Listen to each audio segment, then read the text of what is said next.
thank you so much, Kevin, for the introduction, and thank you to everyone at Fatima Center for having me come and talk. This is my first ever speech that I've ever given in public. I was homeschooled most of my life, so I've never even had to give a class presentation. And as I was trying to prepare for this talk, a good friend of mine sent me a kind of comedy video of her version of a motivational speech. And she started it off by saying, "Stefanie, you're going to do great. And by you're going to do great, you're going to be average, because average is humility." And she went on to be funny and crazy like she always is. But I think she made a really good point. My conversion story is an average story about an average person. It isn't to say that we're not called to greatness or that we're not called to be saints, but that holiness is found in fulfilling the duties of your state and by responding to God's grace in your life. I think Kevin took a lot of my points I was planning to make about that. So if you had told me 2 years ago that I was going to be standing here in a room full of fellow Catholic youths and giving a talk on my conversion to the Catholic faith, I would have thought you are absolutely insane. Catholicism, I can genuinely say, is probably the one religion I never considered, that I never looked into. So I guess going way back to my childhood, and I think that all of our conversion stories are obviously shaped by our whole lives. There is a moment when I can honestly say I think that's when God opened my heart, but that came after a lot of trial and error and unfortunately sin. And as Kevin said, I think the main thing to remember when we're thinking about our own faith and thanking God every day for it, and when we're trying to bring other people to God, it's to remember that the truth wants to be known, because the truth is a person. We're not just convincing people to accept a set of ideas, though of course God speaks to us through divine revelation, through scripture and tradition, but the Word of God is living and active. And unlike the Protestants think, the Word of God is not just the Bible, it's Jesus Christ, and He wants to find us. I was raised by my mother and father, who have been married for over 30 years, thanks be to God. I have 2 younger sisters. I'm the oldest. I grew up on a tiny dirt road in the middle of rural Ontario, in a tiny little converted one-room schoolhouse. I was homeschooled, but I was not part of a traditional Catholic homeschool family, which I think is great. I was raised by parents who were very loving in a lot of ways, and I love my family very much. And my father and I have always been very close. My dad is, to this day, a Greek Orthodox subdeacon, so please pray for him. So we have some debates, but we're still one of just very dear friends. And my mom became Orthodox to marry my dad. So as time went on, I think that kind of the sense of being unequally yoked in my parents' marriage became more and more apparent as I got older. I think my mom started off more generally kind of socially conservative, at least. And as time went on, I found that my early formation, which by my father, who is somebody he is certainly not a kind of ethnically focused Greek Orthodox. He's very serious about his faith. He has been Orthodox his entire life. So I really grew up hearing that. I grew up going to Divine Liturgy every Sunday. I grew up hearing about the real presence of Christ in the Eucharist. I grew up hearing about the saints. I grew up hearing about the Theotokos, Blessed Mary, Mother of God. But I think that my early formation should really serve as just a cautionary tale of how easy it is to lose even the good things that you have. My family, my father and mother really have this kind of tendency towards liberal politics, at least, kind of fiscal liberalism in this, and this sort of gets very easily warped into just kind of liberal social values as well as time sort of went on.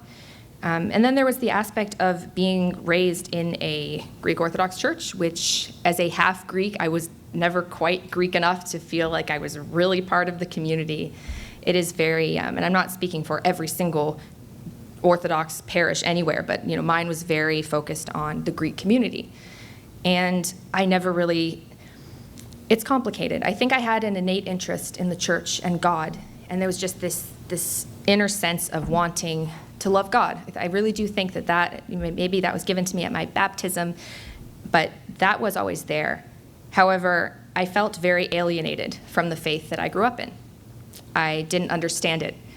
This was before the internet was really a thing, and there was very few resources for Greek Orthodox people. I had a little book. It was a little. I actually just realized this the other day. I found my little children's missal, and it was actually a Ukrainian Greek Catholic children's missal that my dad had used because there weren't any Greek ones. So I just there was this sense of wanting to dig deeper, but I felt closed off, partly because there was not really a sense of community, and because of the lack of catechesis. So I am the first to say that the liturgy is incredibly important, and it is the key and the focal point, and the traditional Latin Mass is worth dying for, as many saints have. But, it's also wonderful to see events like this where there is a sense of community, a sense of being around people who understand you and who are trying to live the same kind of life and build the same kind of world that you are. So from my Orthodox childhood became a sort of Protestant set of teenage years. I started going to a Protestant weekly youth group where it was just a lot of the community stuff that I had been longing for my whole life. I kind of found that. I found other people who at least shared my basic views on things like abortion and sex outside of marriage and these sorts of things. But I found that as time went on, I never could really accept the key tenets of Protestantism. I found the idea of the Bible alone just didn't make sense on its face. I found their idea of going to church on Sunday was so radically different than what I had grown up doing. It felt, at least in these this was a non-denominational kind of Protestant community I was a part of.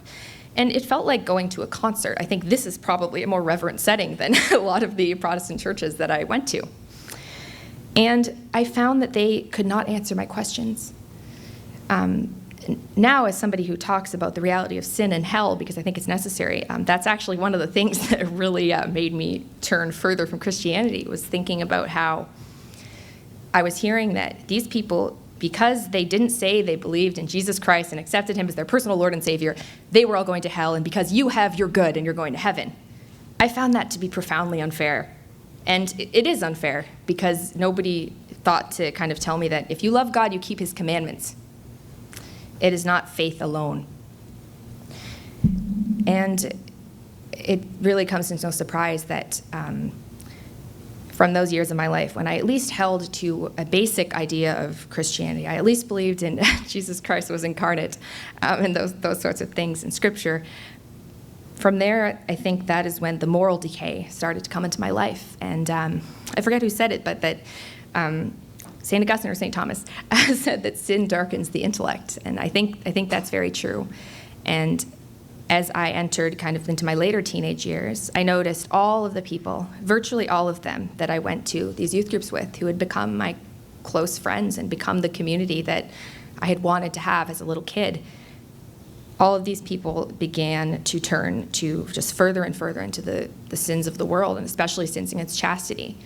And it's very hard to have the strength to resist that when you don't have the sacraments. At this point, obviously, I wasn't even Orthodox anymore, let alone Catholics, right? So it was very easy to be led into that sort of temptation. Of course, I never want to give details about these sorts of things, but there is a reality that a lot of people who have not, fortunately, been in the situation of having committed these sins, it's very hard to explain the level of intellectual blindness that happens to you when you start letting these things into your life. So I guess from there, from my kind of teenage years, I fell to a kind of side point that this is why I'm so much against feminism. And I will say that feminism is an evil thing to anyone who asks me. I think that Satan used my innate sense of wanting to be led by someone, wanting to be protected and cared for, And that is a nature that women have and we need, and it's a good thing. But you can imagine how that becomes a very bad thing when you are, dating men in the secular world who have no interest in chastity or purity, and it's very easy to let yourself be led into sin. So I guess that is when I really started to lose any semblance of Christianity. In my late teen years, I dated an atheist. I didn't actually become an atheist at that point. Instead, I became a Wiccan. I started doing things like tarot cards, Ouija boards, these sorts of things, and I've had terrifying experiences with them. They're real, and they're from the devil. They're real. People treat it as some kind of joke, these occult things, but I have witnessed very frightening things happen. And thank God I did, because I think that it helped me to get out of that pretty quickly. So fast forward several years into my kind of mid-20s, I had explored a lot of religions by this point. I'd been interested in Hinduism and Buddhism and all these really cool, trendy Eastern religions, because anything from Western civilization is very boring and we should just not bother with it.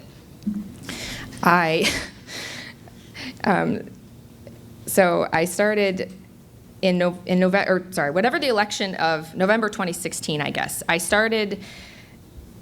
I think this is when things really started to change in my life in a very roundabout way. I'm sorry, my story is a bit confusing because it was a bit confusing to live through it, trust me.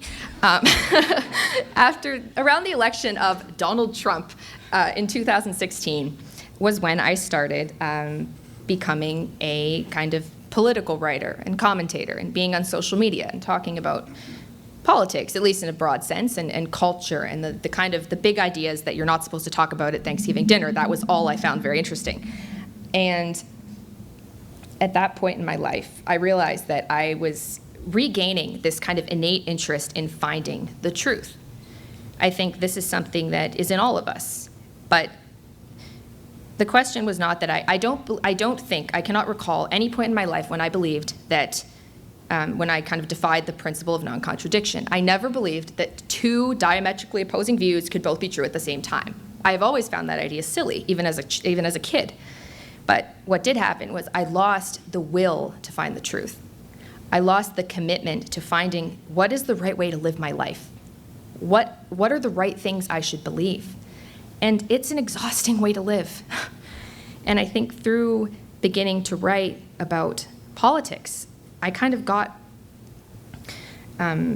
my first inkling of that, of realizing some of these things that I had assumed must be true because they're good and nice and liberal and we all just have to get along, weren't true at all, that they were built on complete falsehoods and they didn't represent true compassion.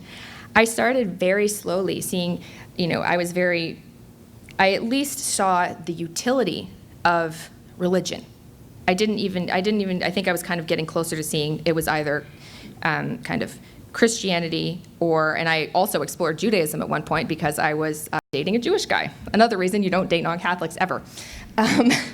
But I had this, I wanted to find the truth in a very mistaken way. I really did want to find the truth.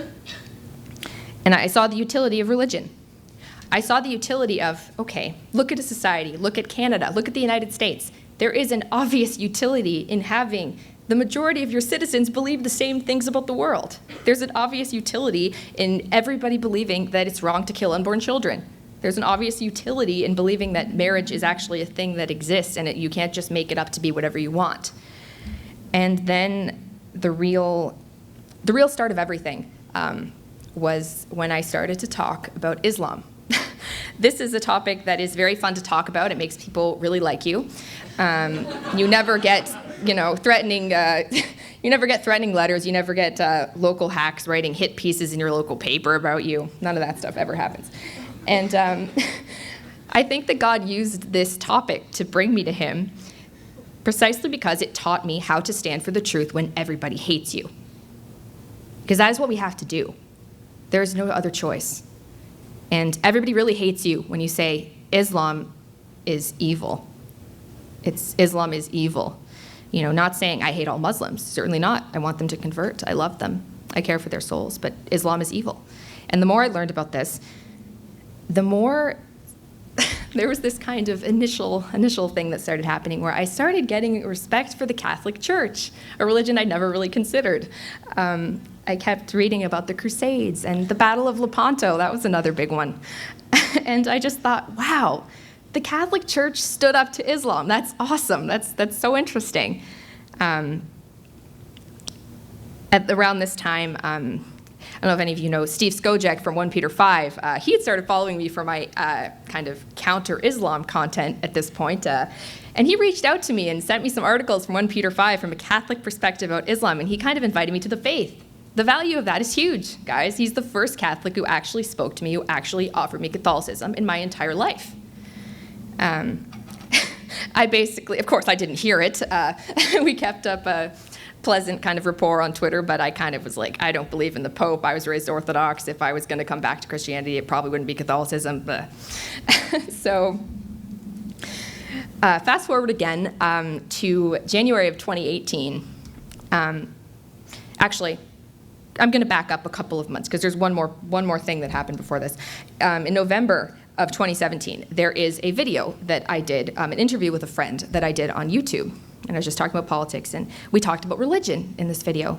And I have a clip of it where I literally say, I want to believe in God, but I don't know what the truth is. And if God wants me to believe in him, he has to let me know. He has to make it clear. And he did, not even 2 months later. So in January of 2018, I was invited on an all-expenses-paid 1-week trip to Texas, to learn about the Islamic Jihad, and particularly the operations of the Muslim Brotherhood in North America. So it was really crazy to be invited to this course. I've never done anything like that. I was kind of like I feel right now to be invited to this conference. It was a crazy thing, and it was a 1-week course. And this wasn't a religious organization. I was studying Islam at that point from a kind of counterterrorism, foreign policy, kind of counter-jihad perspective. I didn't really care very much about the theology of Islam because I was more or less living as if there was no God. I guess you could say I was vaguely a kind of believed in moral therapeutic deism. You know, I'm sure I'd pray if something was really awful, but that was about it. And I went on this course, and I noticed something right away. There were a lot of Protestants at this talk, or at this little course, and every morning we would say a prayer. And I really liked that. It was kind of a charming thing, and I thought these were very nice people. And they obviously believed in God. And I wasn't hostile to religion at this point, you know, at least from a utilitarian perspective, I at least saw the value in it. And I noticed that 3 of the people at this conference would make the sign of the cross before they ate. And I thought, they must be Catholics, because I've only ever seen Orthodox do it, and we do it the other way. It was a long process to start doing it the Roman way. I just did it wrong right now, see? I've been Catholic for a year and a half, and I still can't do it. Old habits die hard. So I started, they didn't, really talk about Catholicism very much, but we did talk about the history stuff. I got even more just amazed by the Crusades, amazed by the history of Christendom. And people now are like, how could you become Catholic? What about the Crusades? And I'll be like, funny story, that's actually a huge part of my conversion, was because the Crusades were a good thing.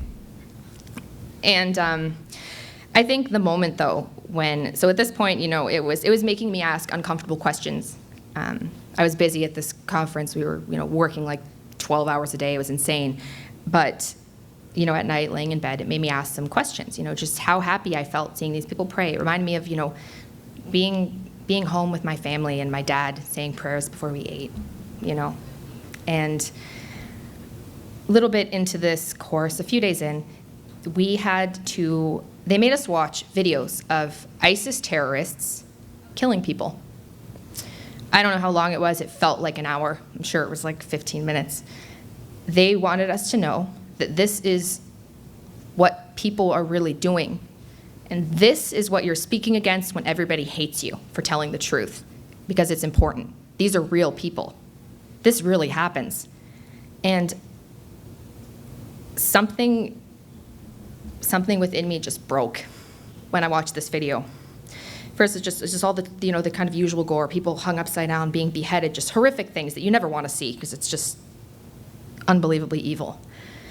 But what really I think the moment that God got hold of my heart was watching this young girl, maybe 13, 14 years old. She's in her, full, not a burqa, I guess you could see her face, and she's buried like up to her waist in the ground. And this girl is crying for her mom. So all these men stone her to death. And it's a video, but I watched her die. And something in me just said, I have this willingness to tell the truth, to talk about things that are evil in this world, because evil clearly exists. I don't know how you can look at the world and not believe that evil exists. But I have nothing good to fight for.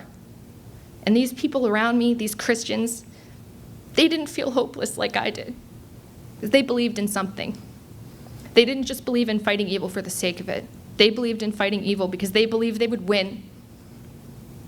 And that if evil is real and is in the world and is obviously more than just a human construction, how you feel when you're seeing a little girl being stoned to death as she cries for her mother, a little Muslim girl who I don't hate. When you realize evil is like that it's a real thing, you have to believe that good is a real thing too. And a couple days later, when I was going to go home, I was in my hotel room. I had to stay an extra night before my flight left the next day. And for the first time in a very long time, I just said a prayer. I just said something simple, like, God, whatever you want from me, just tell me what you want me to do. And by this point, a couple of the Catholics from the conference that kind of at least, talked to me about Christianity. They asked me about my background because I told them, actually, I'm Orthodox technically, and they didn't even exactly expressly encourage me to become Catholic, but they definitely said to kind of come back to God, right? So it was still more of a kind of invitation than most Catholics I'd ever met in my life, and very good people doing a lot of good work. And I prayed to God, and when I got home from this trip, I wasn't decided on Catholicism yet. I knew I wanted God, and I knew I wanted Christ, because what I saw in these people in their love of Christ was a strength that I knew I needed to just survive what life is today and to find the truth. And so I get home, and I talked to my dad, and I was like, hey, can I come to church with you on Sunday? And he was like, you want to come to church with me? What are you talking about? Yes, of course you can come to church with me. And I was living at the time in the town where his parish is. And that morning, it was a Sunday morning, I have an almost 4-year-old son named Dawson, and it was freezing. It was horrible, Canadian weather in the very beginning of February. And the last day you want to go anywhere, and then my father texts me, and he's like, I'm so sorry, the freezing rain out by my house, we live in the country. He's like, it's impassable. I can't go to church today, and I can't pick you up. I'm really sorry. We'll go next week. And by then it's 9 a.m. And I was like, I have to go to church today. I just have to. I just knew I had to go to church. And as Providence would have it, I had been living not even a 5-minute walk from a Catholic church for 3 years. I'd walk by this church thousands of times. My grocery store was across the road. I'd walk there so many times, and I looked at my little boy, and I was like, well, we're getting bundled up, and I guess we're going to this Catholic church. Obviously, I wasn't going to go to a Protestant one. I wanted the Eucharist, right? And I wasn't going to receive, but I wanted to be, in the presence of the Eucharist. I knew that much. And it was obviously, this was not the church that would have been my first choice, even when I had not yet become Catholic, had not yet learned more about tradition. I will say, thankful to my father for, my upbringing. Because of that, I had an innate openness to tradition basically from day one, so that was good. But in any case, this church was very modern Novus Ordo parish. Even just aesthetically, I was like, this is the last place I would pick if I was going to choose where I wanted to go to church. And I walked into that church, and I started crying. Again, just happy tears, because I just knew he was there, and I was very convinced of this. And I don't mean to make this just this kind of silly emotional experience, but maybe that's what God, how he wanted to talk to me in that moment. And so I walked in, and I went to Mass, and I felt like communion on the hand was weird. The music was weird, and the the extraordinary ministers of the Eucharist and all this was weird, but I knew that Jesus was in the Blessed Sacrament on that day. I knew it, and I wanted to be near him, and I knew that it wasn't going to be going back to Orthodoxy. I wanted to be Catholic. And I think the next Sunday I went up to the parish secretary and I was like, can I talk to the priest? I think I want to become Catholic. And so I spoke to him a few days later, and conveniently, this was around the start of Lent, which is a good time to come into the church if you're Orthodox, and Orthodox have, you do your sacraments at baptism. So I didn't have to go through the RCIA that is popular in the Novus Ordo. And fortunately, I knew quite a lot about Catholicism, because even in this matter of weeks, I just started studying obsessively about Catholicism.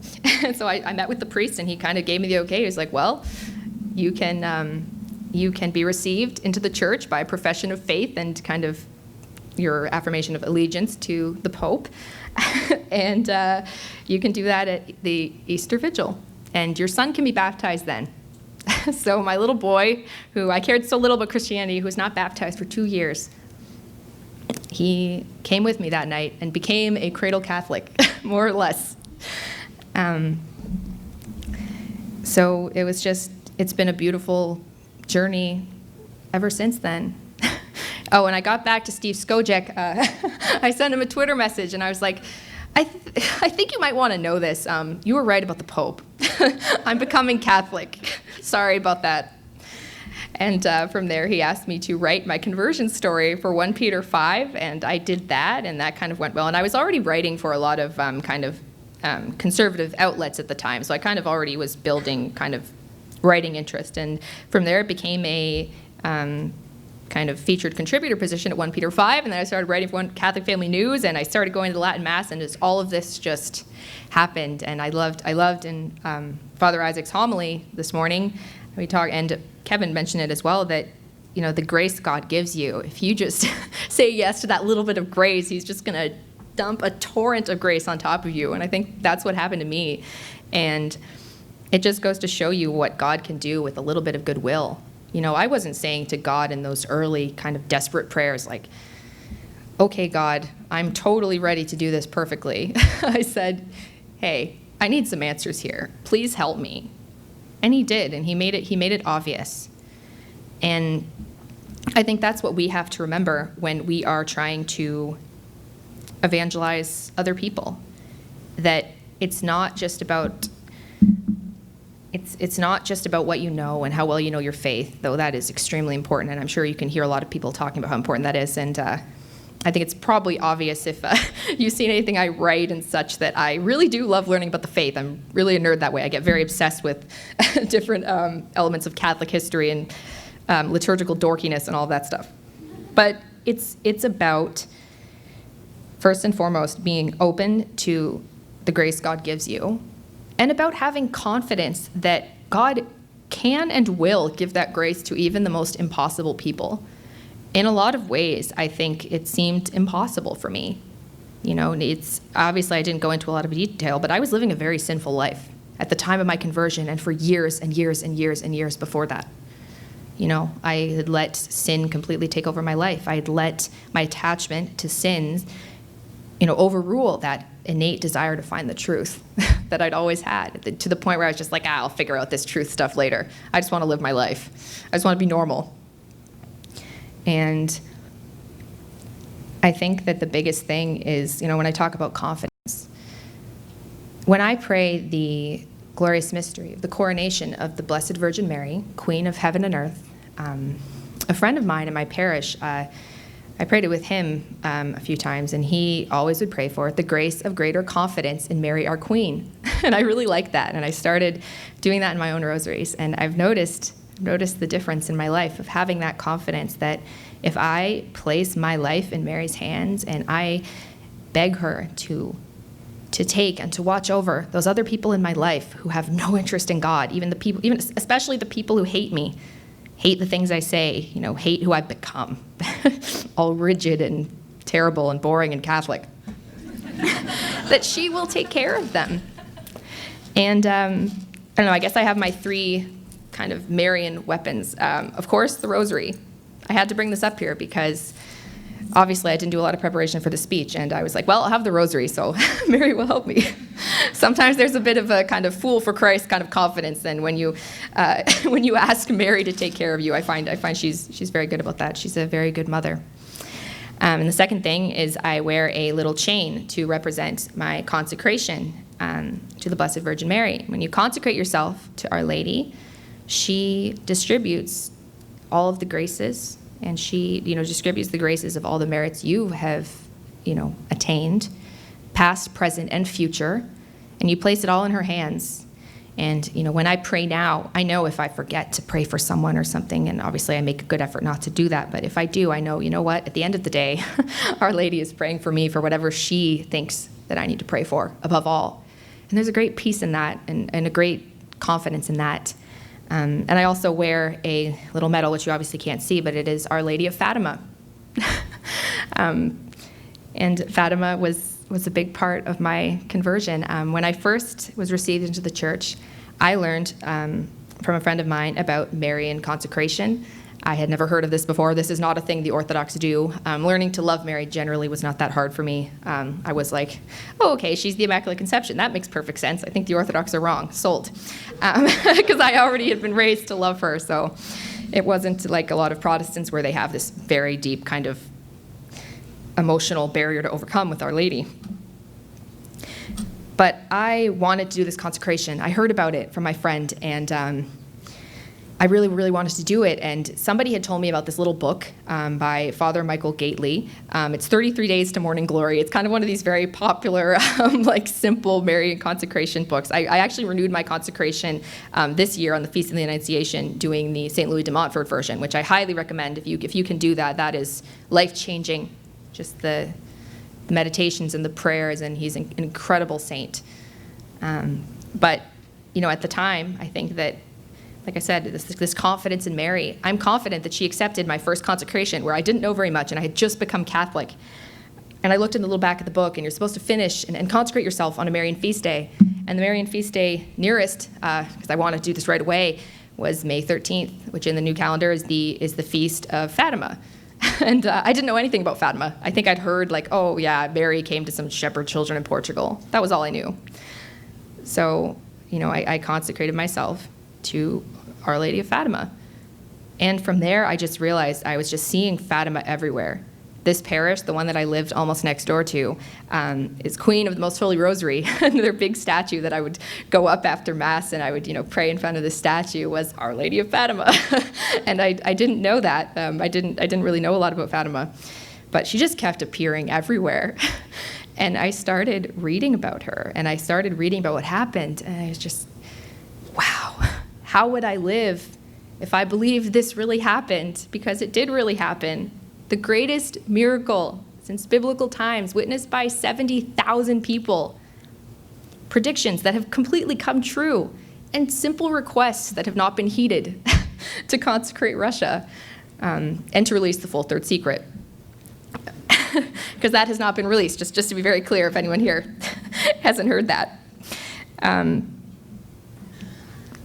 I really started to want to learn more about Fatima, and that is what I think would be, it's a very good thing to do. And just what Our Lady of Fatima, most of all, what I kind of got from that, and from that kind of her coming into my life all the time, whether I wanted to or not, was that we do not need to be afraid to evangelize Our Lady. We do not need to be afraid to evangelize with the rosary. We do not need to be afraid to be unapologetically Marian, unapologetic Fatimists or whatever. We need to do that fearlessly. Because when Our Lady gave the rosary to St. Dominic in 1214, somewhere around there, she gave it to him to combat the Albigensian heresy. I highly doubt she said, well, this is just a thing you can just kind of keep here. You pray it and then you convince them how they're wrong. No, he said, preach the rosary, get people to pray the rosary. And I've seen how powerful it is in people's lives. I'm not afraid to tell people to pray the rosary. And when I am, I need to, not be, because it will It will convert souls, and it's such a simple prayer, and anybody can learn to pray the rosary. I have my little boy, he obviously can't do it just yet, but he sees me pray the rosary every day, and he has his rosary, and I want to teach him. I want that to be something. As soon as he's able to say the rosary every day, I'm going to just make that such a necessary part of our lives, because it is necessary. It is not just an add-on. I think there's this really dangerous tendency when we talk about evangelism, and I hear this from a lot of more mainstream Catholics, that there's this attitude that I really don't like about Catholic evangelism, Catholic apologetics, especially among young people, right, to make it relatable and all this, is that it's this kind of idea of Catholicism as Protestantism plus sacraments, that, it's basically, we're all basically the same, but then look, we also have the Eucharist. Look how great it is. Of course the Eucharist is great, but Catholicism is Christianity. We are Christianity. Protestantism is defective Christianity.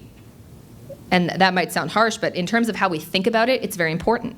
We cannot fall into this trap of this false baseline of, Christianity is basically just Protestantism, but we're Catholics, we have something so much better. No, we have the truth. And part of that truth is the Marian dogmas. We don't need to be afraid of them. We can be gentle and we can explain. I'm happy to explain. That is one thing I would say, know Our Lady. Understand the Marian dogmas as much as you can. But when you can't, average is humility. God is not expecting you to be St. Louis de Montfort. I mean, maybe, if that's specifically what he wants for your life. But not everybody's going to write like he does. Not everybody is going to preach like St. Dominic. But everybody can pray the rosary. Everybody can consecrate themselves to the Blessed Virgin Mary. Everyone can learn about Fatima, evangelize Fatima. And it's just so funny to me. Here it is, Fatima again. First speech ever at the Fatima Center. Thank you.